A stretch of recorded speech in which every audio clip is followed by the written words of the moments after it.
Welcome back to the show.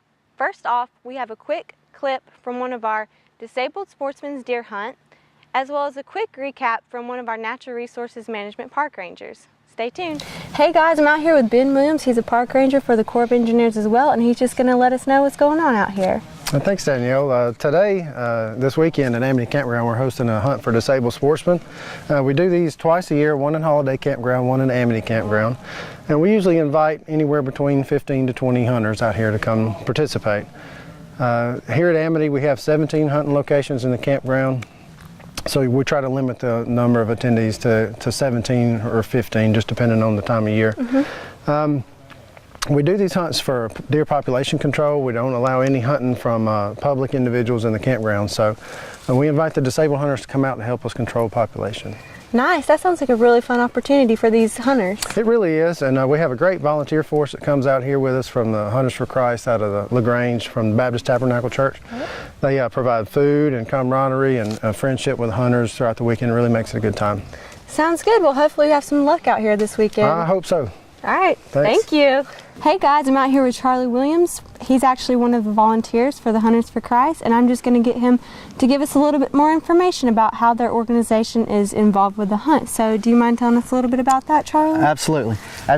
I'm actually, we're with Baptist Tabernacle in LaGrange. We have a ministry there at our church called Hunters for Christ, and what we do is during the hunts, we actually try to provide all the food and we actually take the hunters out to their stand locations. Basically, from the time they arrive here on Friday to the time they leave on Sunday, we try to wait on them hand and foot. Although a lot of them don't like us to help them, but we do. We try to do everything we can to make their weekend as enjoyable as possible. Right.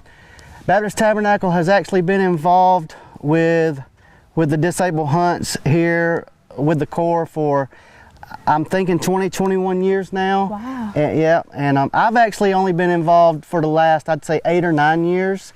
But some guys at the church, what led me to be involved is some guys at the church, you know, they knew I loved to hunt and fish and liked outdoors, so they invited me to come out and check them out and see what they do, and I just kind of fell in love with the whole deal. It's a really great time, great weekend. We have great fellowship with the guys, and generally on Saturday nights after we feed them, we actually we have a campfire devotion. We all get them around the campfire, and we have a speaker usually, and he will bring a little bit of God's word to them. So awesome. And so when did Jackson Services become involved, and were you part of that, making that connection with them? No, actually Brian Huckleberry, he's the president of Hunters for Christ.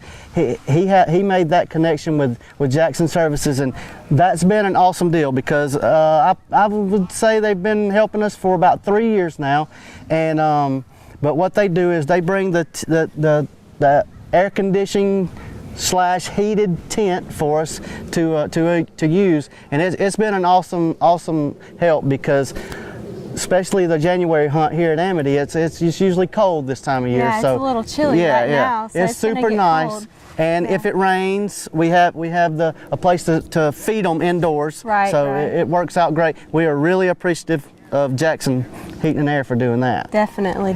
Well, we really appreciate you coming out to help us with this, you know, for so many years, and we really look forward to the years to come with you guys. Absolutely. So thank you so much. Yes, ma'am. All right. I'm now here with Danny Blankenship. He's a Natural Resources Management park ranger for the Corps of Engineers here out at West Point Lake. And Danny, from what Ben and Charlie said, it takes a village in order to have a successful hunt, correct? Yes, Danielle, that's right. It does. It takes a lot of teamwork and effort, and it just takes a good group of guys to get out there and get these guys out there on the stands. Most of these guys are paralyzed or disabled in some other physically type of way. Disabled in some way, and it takes a lot of teamwork in order to have a successful hunt. I mean, I know we had so much help from Jackson Heating and Air.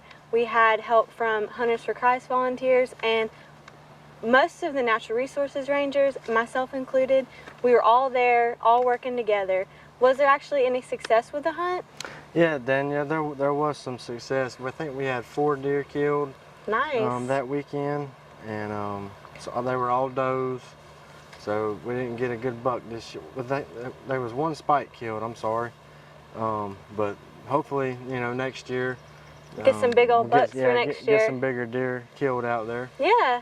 Well, let's say a hunter came up to us and was actually interested in participating next year. How could he go about doing that? Who would he need to contact here at the office? Is there anyone in particular? He could call and ask for any of the NRM Rangers. Ben Williams is the program manager. But any of us on the natural resources side will be able to assist in that. Okay, cool. And so that's just our office number. And that's 706-645-2937, correct? That's right. All right, and they can help answer any questions anyone might have. So hopefully next year we get full participation, and maybe we even have some new faces next year. That would be best case scenario. All right, thanks. Well, I kind of want to shift gears a little bit. I know definitely we're all pretty busy right now. Some people might think it's our downtime, but we're still pretty busy. I know you've been working on boundary inspection for us, and I know personally I've walked about 16 miles with a partner.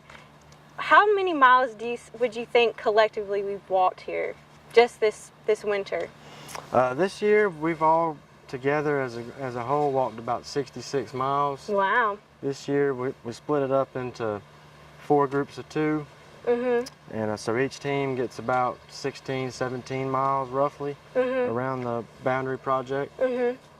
All right, and Project boundary. Okay, so we're just kind of looking for encroachments on the boundary line, making sure there's nothing, people can clearly tell where the core line starts. That's right though, Danielle. We're out there, making sure that our line is visible and well established. And like you said, also looking for encroachments, timber trespassing, things of that sort. So it's just a general inspection that we do every 5 years. We each walk a different portion of the boundary every year. That's right. All That's right. right. Cool. So besides that, what else do y'all have going on this year? Getting ready to go into spring and summer. What all do y'all do? Spring and summer, we're starting right now to try to get our prescribed burn program going. We've had a wet season, which has been slowing us down on that, but now that hopefully we're getting some warmer fronts coming in, we can get more of that done. So yeah, if you guys see smoke around don't be any alarmed. of the campgrounds or parks, don't be too alarmed, because we will be burning in the following weeks and months. So. Right, I mean, it's a beautiful day out here now, so is. hopefully we have many more beautiful days to come. Hopefully. So I really appreciate you being on the show today. And I enjoy it. Make sure you guys say hey to Danny if you see him out in the property or on any of our lakes and campgrounds.